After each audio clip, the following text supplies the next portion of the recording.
hal-hazırda İlya Dövlət Universitetində oxuyuram və qəbul olana kimi çoxlu problemlərlə üzləşmişəm. Bunlardan biri də və ən önəmlisi transport olub. Məsələn, biz universitetə qəbul olmaq üçün hazırlıqlara getməliydik, hazırlaşmalıydıq. Burada da kənddə müəllim olmadığı üçün ya Rustavaya gedilirdi, ya Qardavana gedilirdi. Kənddən çıxa bilirdik, düzdür. Məsəl üçün, saat 9-da falan vaxtsız gəlirdilər.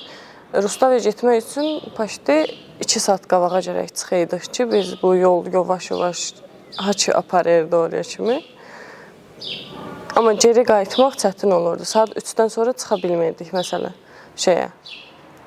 gedə bilmirdik, çünki marşrutka olmurdu. Geri gələndə də saat 5-dən, məsəl üçün, saat 5-də ya 4-də öz keyflərinə görə işlədikləri üçün tutura bilmirdik, yolda qalırdıq. Çox vaxt da götürəndə sadəcə öylərinə kimi gətirib düşürürdülər yolda, yəni Nazarlıda falan yolda qalırdıq. Oradan öyə gəlmək üçün də taksi da tutmalıydı.